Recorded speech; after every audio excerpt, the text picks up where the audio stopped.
Hello, everybody. Welcome, and thank you for joining Bob and I today on UDTV. Our commitment is to journey with you and ask questions about how people living with diabetes can transform our lives from a common to uncommon diabetic life. We will explore the 4 pillars of health and seek answers from experts and uncommon diabetics so we can learn how to build the foundations of an uncommon diabetic life. Today is episode 3. We're just beginning, and it's about how we challenge diabetes with Chris Jarvis. Before we get started, I need to remind you that the content that we discuss on UDTV is provided for information and education purposes only, and is not intended as a substitute for medical, psychological, or any other professional advice. The content is not necessarily representative of any organizations or institutions affiliated with Uncommon Diabetic Solutions, myself, or our UD team. So let's get started with our special guest host, Chris Jarvis, the founder of iChallengeDiabetes.org. I have had the privilege to get to know Chris over the past 2 years and have participated with him on 2 ICD adventures, and he has an amazing story. Chris was diagnosed with type 1 diabetes as a kid.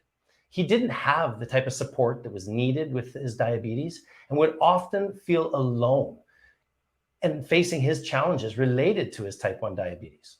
Through trial and error, he managed to hone his skills to a level that was uncommon. As a rower, he went on to compete at the Olympics and various world championships.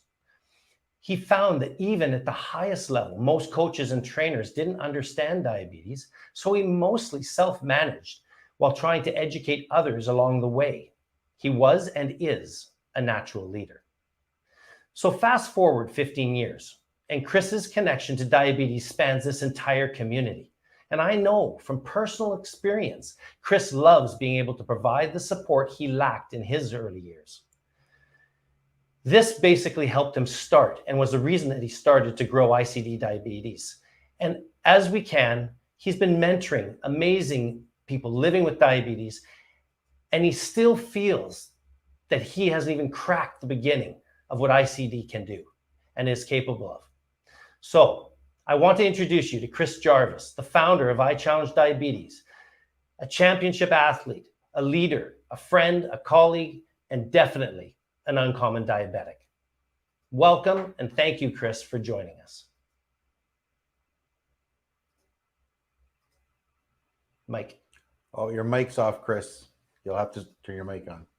Yeah, thanks, Steve. Thanks, Bob. Thanks for having me, and certainly, being able to share some of the experiences and the things that I've learned with others is, as someone who's lived with this challenge, I know how influential those moments can be for me. So I'm happy to be here and be a part of your show. Hey, Bud, before we get started, I was thinking back to something that happened with you and my friend here this summer. I was sorry to hear that you had to take him on a camping trip into the Rocky Mountains. Sorry about that. So you were actually, you guys went on a trip. Would you mind sharing with some of our viewers where you went, how long you went, and who you went with? Because that'll be a great introduction, I think, to the concepts of being in the outdoors, going on a tremendous adventure, and also being in a group. Thanks. I appreciate that. And I actually appreciated the chance to camp with Heath. And I wasn't sure if he was, ready for the type of rugged wilderness that we were going to experience. But I think the attitude is everything. And he continues to kind of recite these types of mantras, and he was able to live them up. So we went 7 days into the Rocky Mountains, and without any electricity, everything that we had to carry on our backs. Aside from a couple of lockers that we were able to use to put the food in at night to keep us safe. We actually saw a grizzly bear. Heath and I did an extra big hike right up into the grizzly terrain. And we were able to just take in these huge mountain vistas. And we had to hike from, the nearest road, 28 kilometers to get up into this valley And then up there, we were able to stay in some rustic cabins and continue to explore and get up into the peaks, get up onto the snow, get into the glacier waterfalls. It was a lot of endurance and exercise. And Heath, you do a better job of tracking all the steps that we take. Do you remember how many steps you took in one day? Well, each day was well over 20,000 steps. It definitely was. And some of the biggest days were carrying a pack as well. So that What's a pack we were weigh? carrying. What's a pack weigh? So show the picture of that.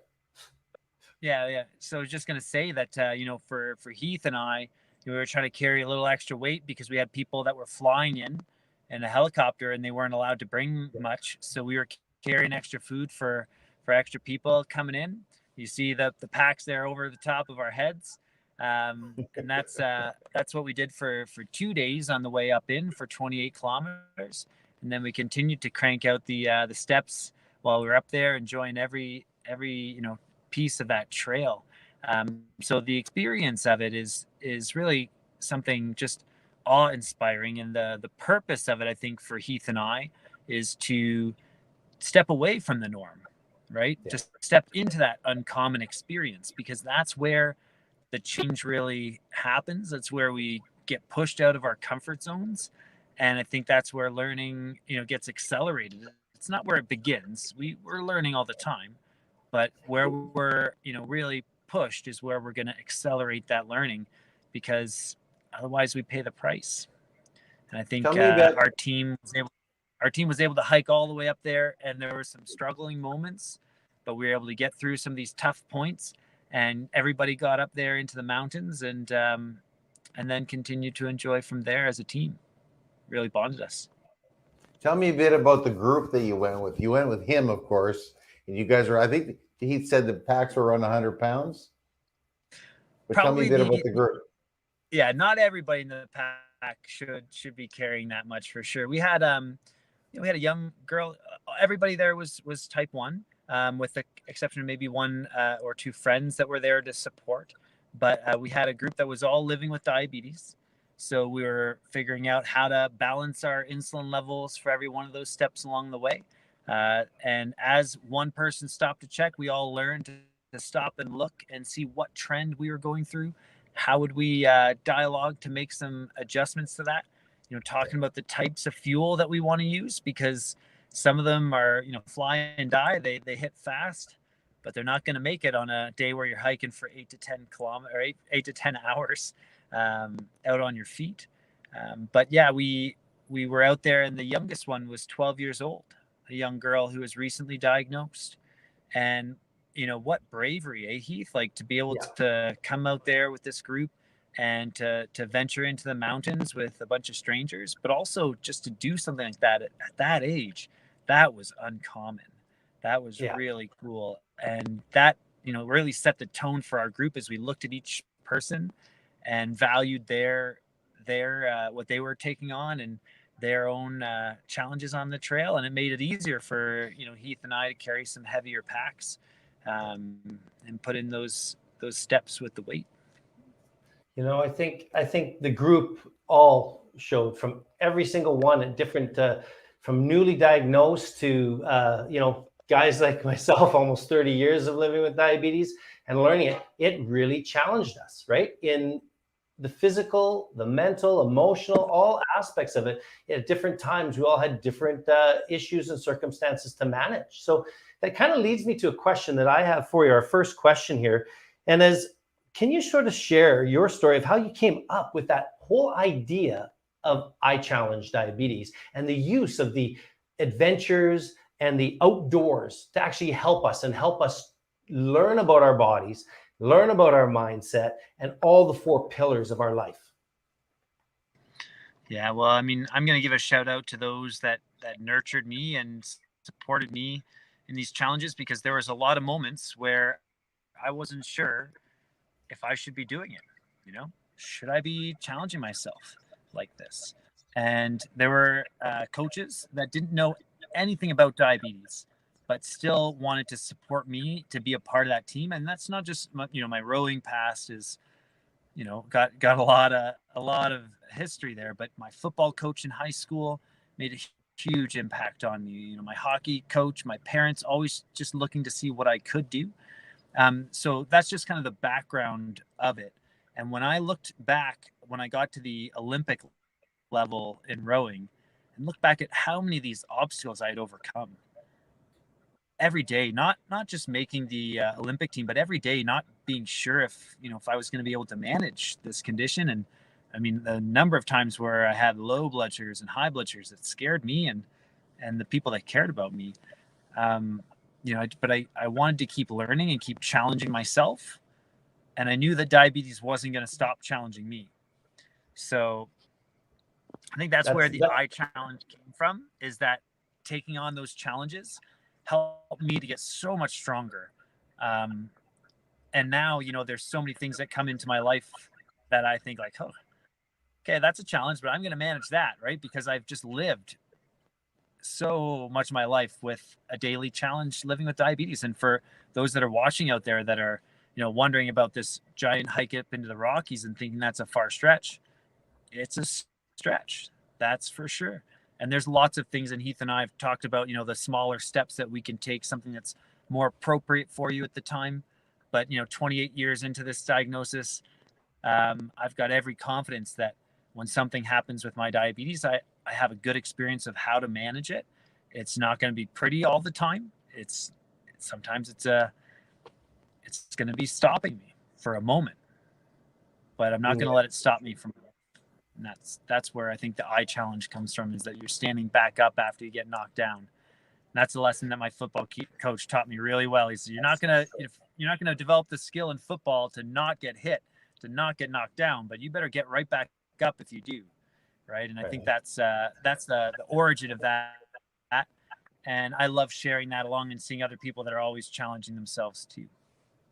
It's such a great explanation, but for all of us, it is about improvising. It's about adapting. It's about overcoming these challenges that diabetes brings us. Truthfully, that it brings all of us in life, right? So how important, Chris, are your routines in your life? Because you've already alluded to the fact that, when we're exercising, we're burning more fuel. We got to understand what types of fuel work for me might not work for you, right? And likewise, the way I burn, I'm built a little bit like my name, Stone, right? Little tanky thing guy versus a tall, lean guy with you. You and I, we're very different bodies. So our diabetes has unique issues with it. So how do routines really impact all of us in our challenge with diabetes?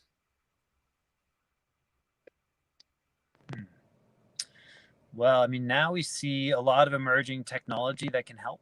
But if we have a core foundation of good routines, those routines set us up for success. And like the most advanced technology for those out there that are into these, hybrid models where the computer's helping to make decisions about our insulin, that can be helpful. But the further off from a routine that we are, the harder that machine is going to be able to handle it. And so I actually learned at the very highest level that routines were the core foundation of our training for the Olympics.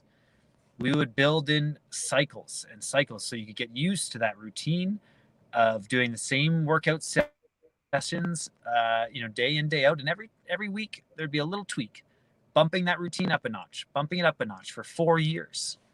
For 4 years, building the type of routine that you can then handle to have the fitness and the strength to potentially win a gold medal for Canada, right?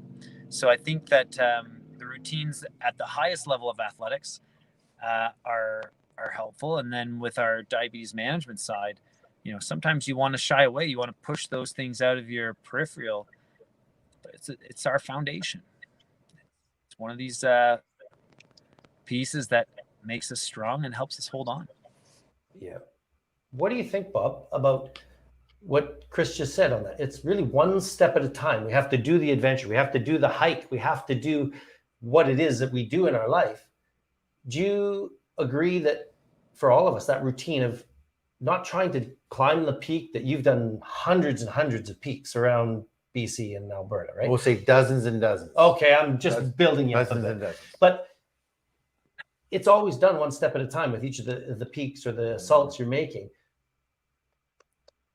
And you with, insulin resistance and other things as well. How do you find that one step concept that he's talking about? Just add a little bit more to the routine to build resilience. No, I love the concept of, you should start somewhere based on your ability. But I think the concept of starting is really important. So I know that Heath, when he went on this trip with you, this was a totally unique experience for him. He hadn't done a 6-day backpack in the Rocky Mountains with a group before.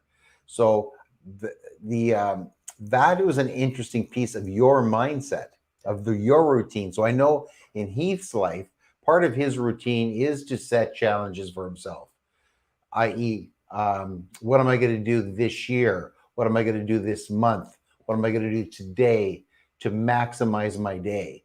And so I think that's probably the core routine that I tried to use, and I know you use. I think that's what iChallenge is based on. It's like, there's opportunity for us to challenge ourselves. There's opportunity to stretch ourselves. There's opportunity to maximize our day, our week, our year. So that's what I was really excited about when I met you, Chris, was you give these terrific opportunities for people to come together, diabetics to come together and stretch themselves. Just like you took Heath, you take dozens and dozens of people every year. So what is about that? What is about that challenge and that outdoor experience that's so powerful for you and so powerful for the people that come on it? What's the adventure component that really helps? Yeah, and actually it's perfect because one of the things I was thinking about when you started off with that first step component actually feeds into why we do the big adventures. So most people going on a big adventure end up opening up a lot more than what they would in a smaller endeavor. And so that's a great component. It's not because you want to look back and say, I got to that peak. But in order to get to that peak, you have to push yourself. And that means that you'll probably open up and get a better connection with the peers around you that are working together as a team. And then cycle that back to Heath's first steps. He was open with me. And here I am. I'm honored to be connected and sharing and chatting about our own aspirations because we have similar directions for the community here. But then when he signed up for this trip, he was asking me and had a lot of great questions about it and was open to say, I haven't done something like this before. And I really want to know. And so that really feeds into the big adventures that we do, is that we're looking for those opportunities where we realize that we need each other. And we realize that we need a little bit of outside insight. We need somebody else to give us an idea here because that's going to help us to become stronger. But I saw that in Heath's first steps with preparing for our Assiniboine hike. And at first it was our West Coast Trail adventure, but that with COVID was not able to transpire. And I guess that resilience of, looking to the next step that we could take. But I would say that that's a huge part of, if you're out there thinking, well, how do I get started? That is an opportunity right there for you to reach out and ask questions and see, where are you at? Are you ready for that? Or do you just need to prepare? Maybe you're ready and you just need to prepare yourself and to know what's coming. And then that helps to create a stronger team because you're willing to open up and ask questions. Thanks, Chris. That's the truth. Vulnerability is a superpower. And as diabetics, we need to realize that we're not alone. The condition itself seems to isolate sometimes, and we feel like that way. But the real truth is, and you've heard me, I don't know how many times, Chris, saying, together we can, right? And I believe that it really comes back to the power of proximity, right? ICD and UD Solutions, our foundations, program, and community, they're really about getting in proximity together, right? We can learn, because I don't know what Chris knows. I don't know what Bob knows. I don't know each of us, I learned so much about technology as an example, me being the old guy in the group. And I learned about looping technology. We talked about CGM. We talked about all kinds of different methods of managing blood sugar, to the point where now I'm on CGM. I'm on the same system that you are, right? With Medtronics. Why? Proximity, right? And we get in there and we start to learn what we don't know. And that's really the beginning of our transformation, I think, from a common diabetic to an uncommon diabetic, is how do we get into community? How do we truly be vulnerable about where I am at, where I want to go, and then being around people that have already traveled that path? Because that's what really gets us. There's nothing in this world that we haven't learned. Two things: fear of loud noises and the fear of falling. That's what God gave us when we're born. At the end of it, everything else is learned. And that was so powerful for me. And why I'm so excited, about us, Chris, our friendship and the relationship we have, is we're so aligned on how we want to empower people to be uncommon, and that anything is possible. We just got to take the first step.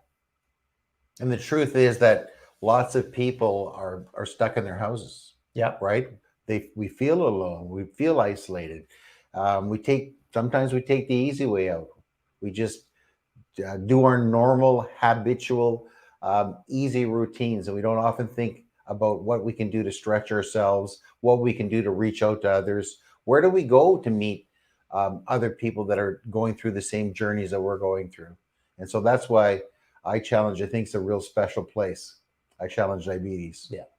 Chris, when people come on your trips, tell me a story or two, or at least talk about some of the insights that they get when they come on your trips, when they connect with others, when others participate in your events together.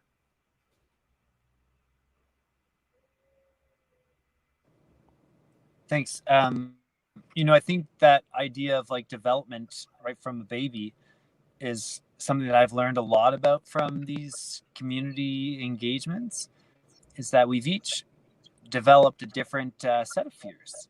And so for me, when I was, going through, I guess, that whole transformation myself, it was when I was trying to get further in my sport of rowing.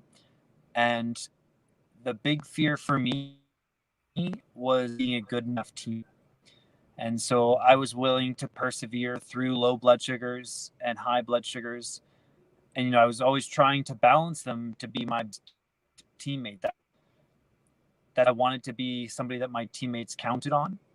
And then as I've gotten so many more teammates with diabetes, I see people who are much more afraid of a low blood sugar, and they might run their blood sugars a lot higher. Others who are terrified of high blood sugars, who run them lower. And so I think that's where we all learn to balance when we see each other, right? Is that we can start to see that the other side is okay. We don't have to let our fear drive us into a corner.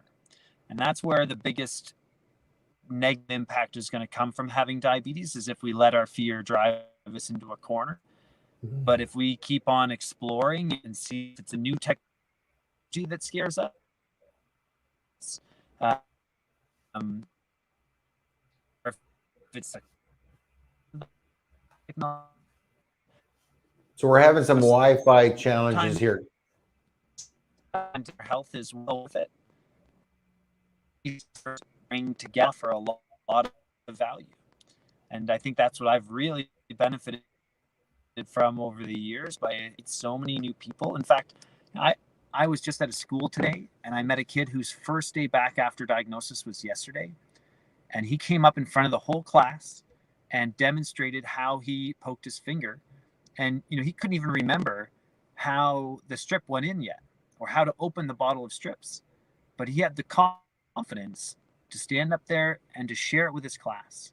Nice. And that type of confidence I did not have as a kid. So those things keep motivating me, keep giving me strength, right? And lifting me back up to take that next first step. And I think that's what the biggest part of our community is all about.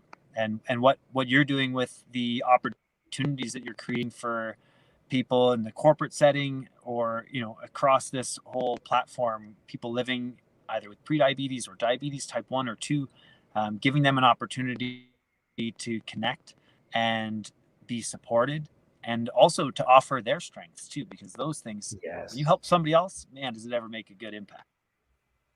You know, I think for people to understand is that we really are together in this journey. And I think what you're alluding to on these steps and the pattern of our life, these routines, right? And we've talked yourself a lot about the 4 pillars, right? And what you're talking about here is our mindset to be willing to start, to have that courage, like the young boy you just talked about, to step up and say, you know what? I'm on a new journey. I'm now living with diabetes, but I have control over my mindset. That pillar number 1, that uncommon sense that I can really change and have an impact on what I learn and what I think like to move forward. And what's the relationship I'm going to have with myself, right? As a person living with diabetes, what's the relationship with my food, that uncommon fuel I'm going to choose, and the challenges we have. Do I want that ice cream, or am I going to choose to have some chia seed pudding instead? What about our exercise? How do we prepare for adventures to increase it when we're feeling tired and exhausted because we've had a poor sugar day? It happens. It does for me, right? I just get so wrapped up sometimes, I forget to bolus. I forget as a type 1. But if you're a type 2 and you're not taking insulin, it might be that you forgot to take your metformin, or it might be that you just simply got frustrated and wanted to just have that beer or that drink with your friends. It's okay. And being real, where am I at right now? It's now, do we have the routines to respond, to understand that, okay, I need to readjust and improvise, adapt to this circumstance and move? Because our A1Cs, our blood sugar, they're just numbers. They're not who we are. And it's about how do we get them into a healthy range and manage that? And how do we do that? Pillar 3. It's our exercise. It's our movement. It's the choice of our fuel that we put in. And it's recovery, realizing it takes time. And that's one of the things, Chris, that I've learned with being in your proximity. The graciousness and understanding you give to us, to that it's okay to be where we are. But it's more important that we just admit it. Are you still there, Chris? There he is. There we are. Yeah, Chris, I just noticed that the obesity epidemic among school children has skyrocketed in the States. I'm not sure if it's the same in Canada, but I just was reading a research article that said ever since COVID set in, that obesity is just going through the roof because kids are inside. They're inside all the time. They're not out. They're not outside. Can you speak a couple of minutes on the power of the outdoors? What happens with a person's mental state and a person's physical state when they get in the outdoors? Thanks. Yeah, I think that we'll be, we sometimes talk about the cost financially to the pandemic that's happened here. But obviously there's going to be a physical and mental impact from this. And we shouldn't have, a lack of hope because of it, because when we recognize something about it, right? And there's been a lot of people who, by good decision, were trying to, social distance as we've been taught. That to of people experience and not getting outside, that pays a toll as well. So when we see people coming outside, they actually realize that there's a whole different experience. The amount of pixels in your TV can't match what you actually get with your eyes. And well said. Some people will panic and they'll say, well, what, I can't bring my phone out there. I can't do this, can't do that. And as different organizations will have different rules, and we don't stop people from bringing their phones, but we purposefully go where there isn't cell phone range. And that's because there is something of value to leave the games and the text messages and the status updates behind. And I think the most memorable one from this summer, we had a group that went on our Killarney Extreme Adventure. And this is kind of one of the ones that I set up for myself as an exciting extreme adventure. So you can imagine it was tough. And there was a group of 4 girls without reason how tough it was. They have it on the water, portaging through the mountains. And I know that the girls that arrived were not the same girls that left. And one of them that was on the trip said to me, you know, first off, like, I would really like to do this again next year, but I'm going to be more prepared for it. I'm going to train for it, and I'm going to pack differently. The things that I thought were of value to me aren't that valuable anymore. And I thought that was just like such an enormous experience for me, right? As the leader of that team, to see that somebody saw, you know, the first day and a half where they still had cell signal, they were hitting the instant messenger and, you know, sharing posts about their adventure. And they continued to take pictures throughout the trip, but they were more so doing it for themselves. And, you know, just taking a moment to sit there and not think about the Instagram picture, but to think about this world that they're discovering. And I think that's a big about my journey, being out on the water as a rower, just being able to kind of take in the beauty of the moment. And sometimes that beauty was, you know, a nasty rainstorm that at first I was thinking, I do not want to be out in the water. Man.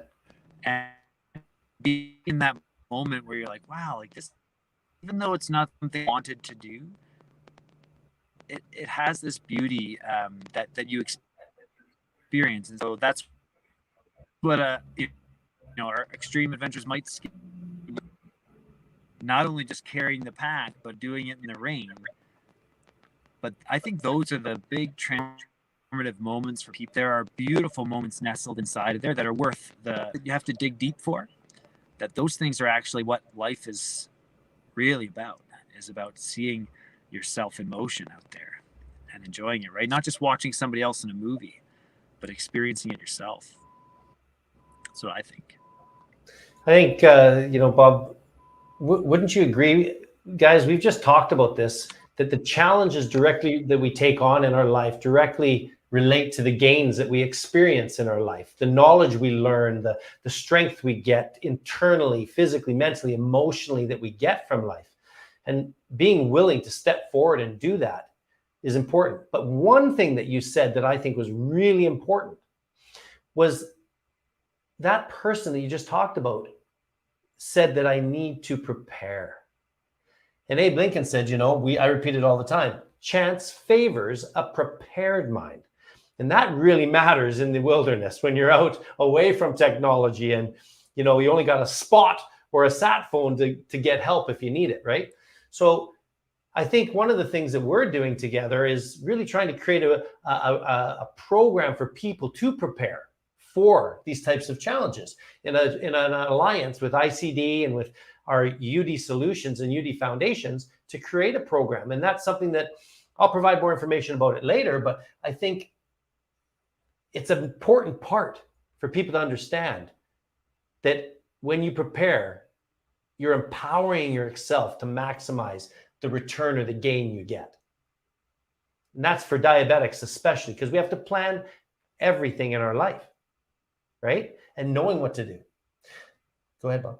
I was going to say that, you know, we're human beings are the only animals on the planet that I can actually forecast what they're going to do in the future. So we don't have to do the things we did last year the same way this next year. And with 2022 coming up, it's a great time for us to start thinking about the future, thinking about what we want to accomplish, thinking about our bodies, our minds, and how we're going to challenge ourselves for the next year coming up. So listeners out there and viewers, look at I Challenge Diabetes as an opportunity for you to inspire yourselves for next year. If you have some friends that are diabetic as well, I know the experiences you have on outdoor wilderness trips are literally life-changing. It impacts you spiritually, it impacts you mentally, impacts you physically, all to the positive. Yeah. Make friends for life. Is that not true? Mr. Jarvis, you make friends for life.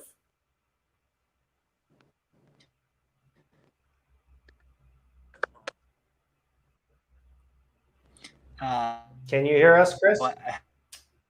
And I think to add to that, Bob, but it also not just what you're going to do, but who are you going to have around you? You talk about proximity. I think we should get Chris to reconnect. Yeah. We'll talk. Yeah. We'll talk for a couple minutes. Chris, would you mind signing off and reconnecting, because it's only coming through about 10% right now. So that'd be great. Yeah. See you in a sec.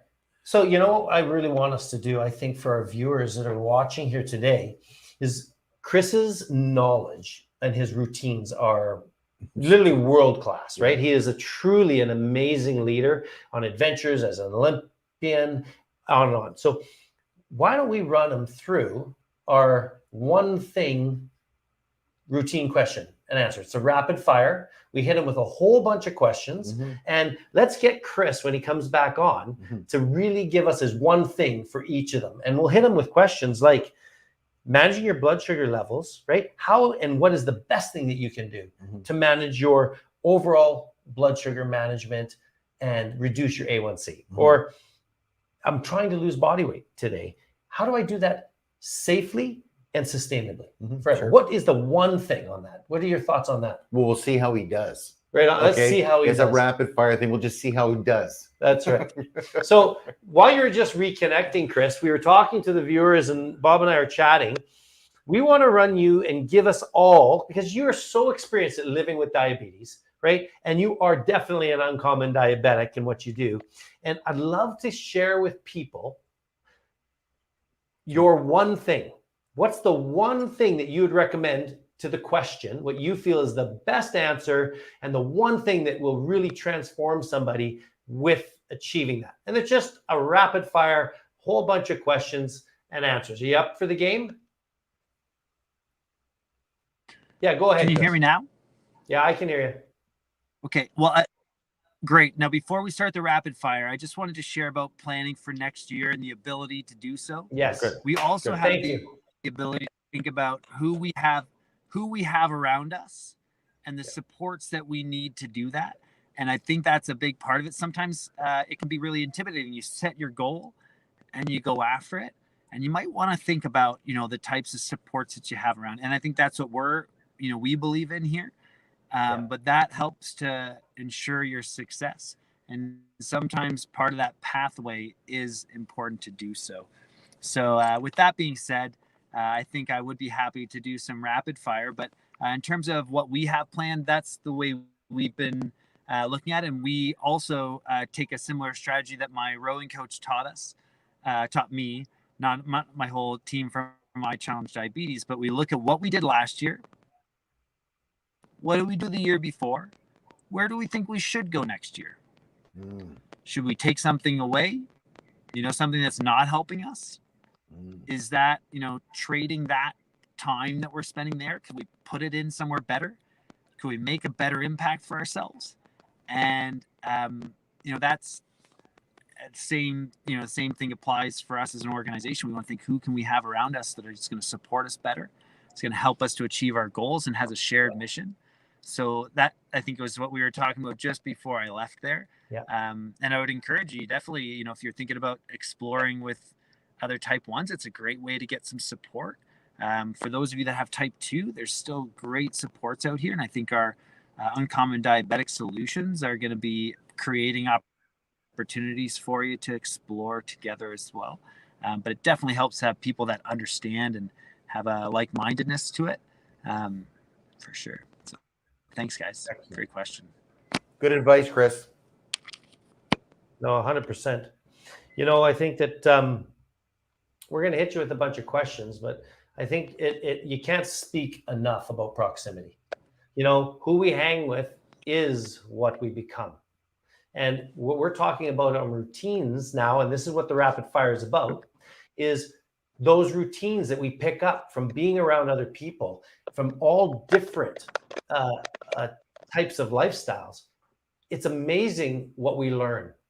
And that's really a critical element. So what do you think the one thing, Chris, this is going to be the rapid fire now.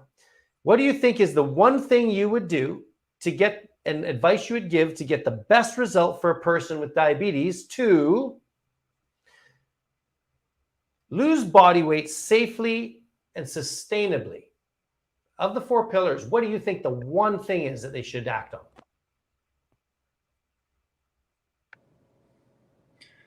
Well, I mean, this is my opinion, of course, but Agreed. I think that the active,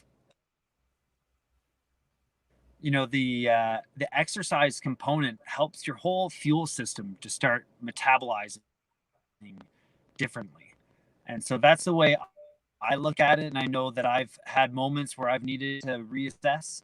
I think starting off with a good health exercise pillar is going to be really helpful. Just to follow a bit up on that, what kind of activity are you doing on a weekly basis? Performance, exercise, movement. That's where I would go. Yes. Yeah. What are you doing right now on a weekly basis? I think that uncommon performance pillar there is where I would look at.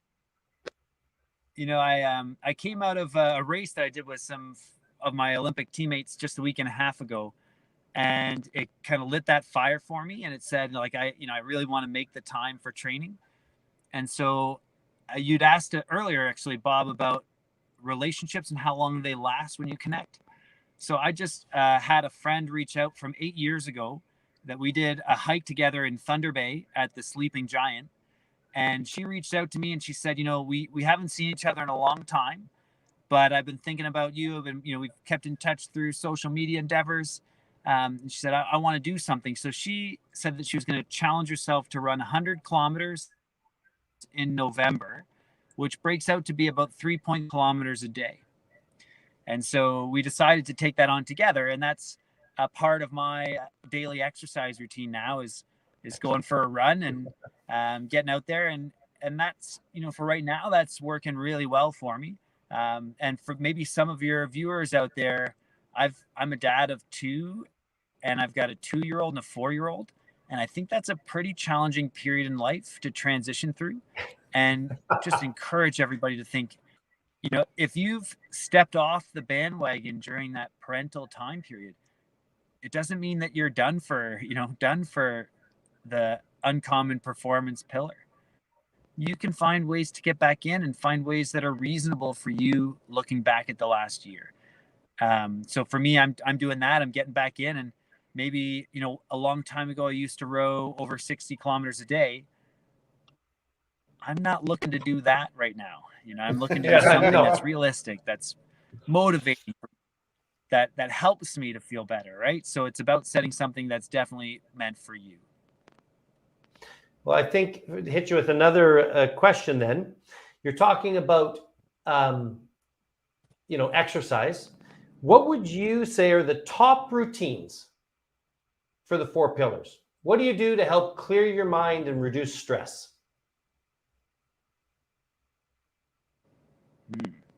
Well, when Bob asked about what it feels like to get outside, what people benefit from it, I think during this COVID era, like, getting outside has never been more important for me, because it reminds me of how big the world is, how old the world is, and it just really helps me to reset my clock. So that fresh air coming in is something that, it's just one component of that for me. And so that helps my mindset to get in the right place. And then for fuel wise, there's lots of times, and Heath, you speak quite honestly about it, where, you get into a treat, and treats can become habits. I think that's, really important part about uncommon fuel is to think about what our habits are.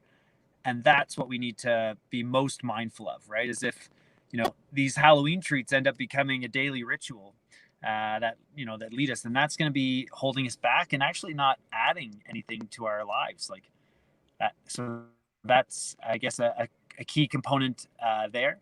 And then, as we talked about with uncommon performance, I think it's really important to stay within your zone. You want to push yourself to exercise and be, moving, but you want to be doing it for you, not, what you see your neighbor doing, not what you saw yourself 10 years ago doing. You want to think, what's a healthy way for me to be active right now?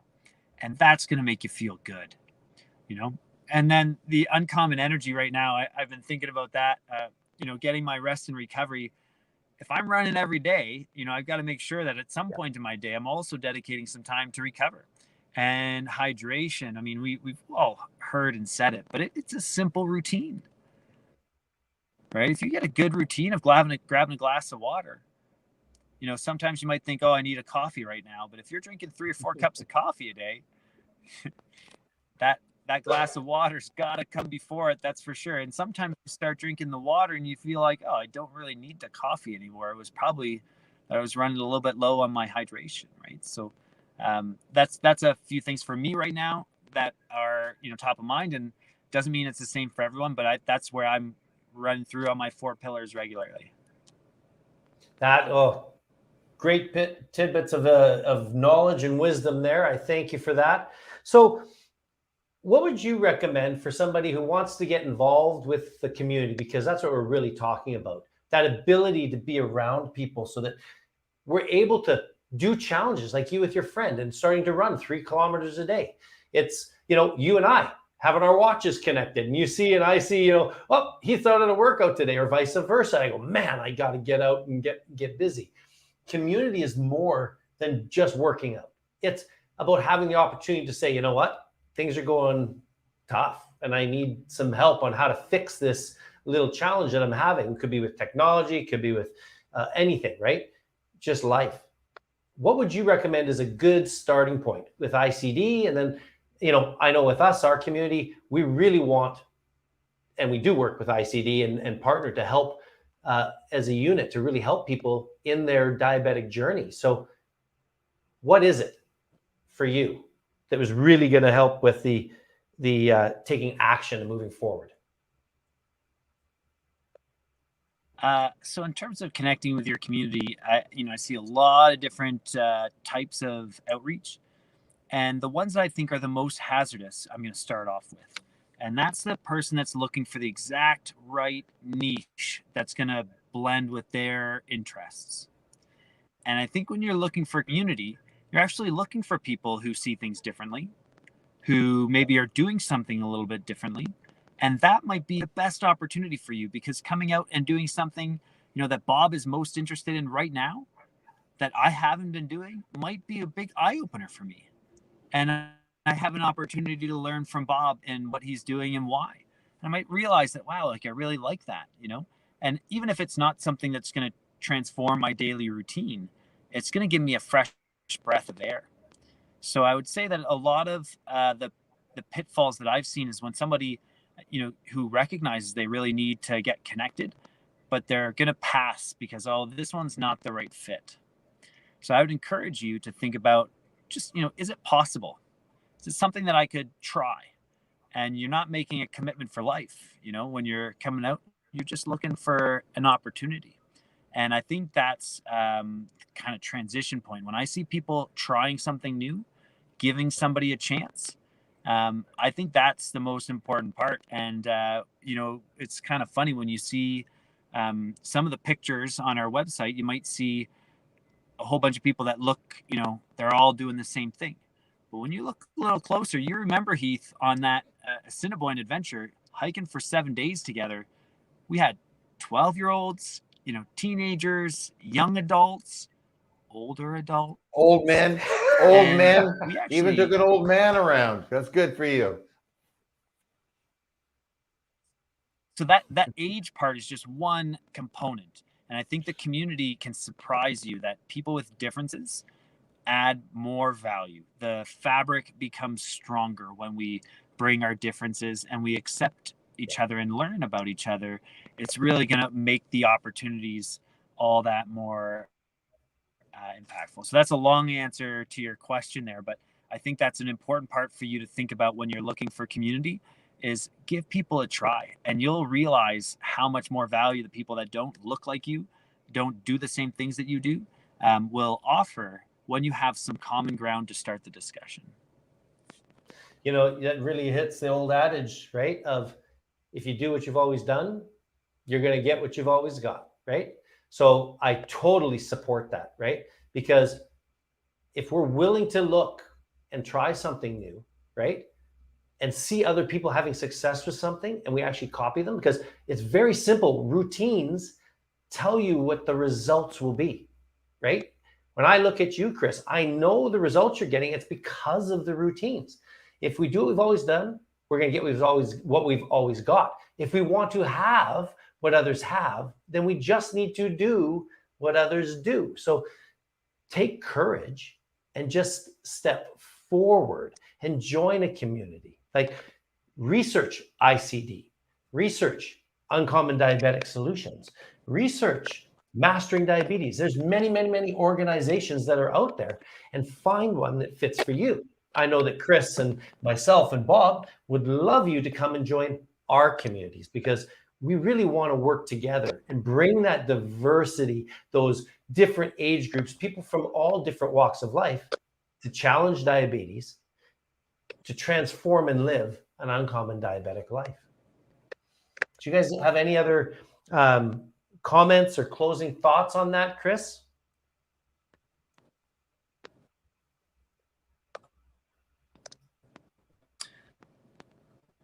Do you have any other? Yeah, I think you know, when we're in community, that, well, what I would say as well is that once you get in there, sometimes people come in looking at how, you know, other people have it together, and with diabetes we can be pretty judgy about ourselves. Yeah.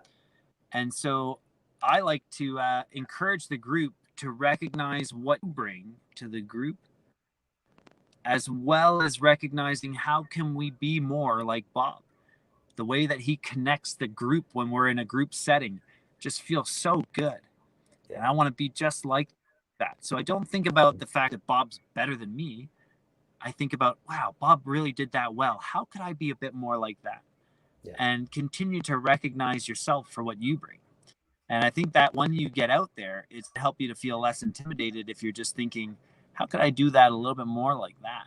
And then you're thinking about that progress that you're making. And feel the impact when somebody gives you that compliment too, because others are going to see that value you bring better than you do in most cases. So I think that I've seen others struggle, like, oh yeah, but I don't connect the group like you do.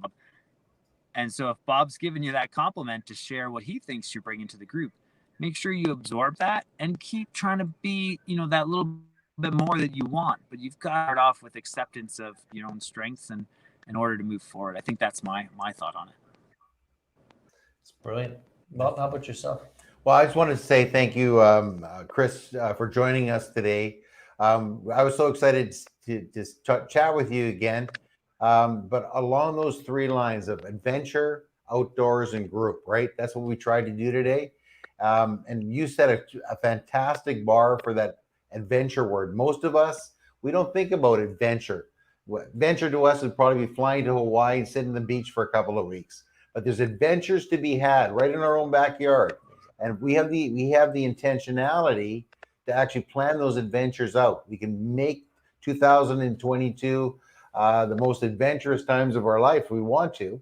If we incorporate the outdoors to it, then we're going to be incorporating something very special, as we alluded to today, as you spoke actually eloquently about, and also finding a group of people to do things with that will help you grow, help you learn. That's what I've learned from you today. So thank you very much for sharing your time with us. You know, Chris, I want to ask you, where can people find more information about I Challenge Diabetes and about yourself and the programs and adventures that you're offering? Oh, He's coming back. there you are. Did you hear the question? Yeah, thanks, Heath.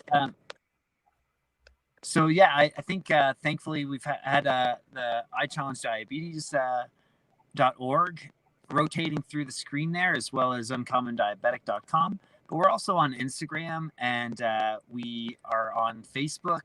And you'll see a whole lot of our team members that are on our About Us page.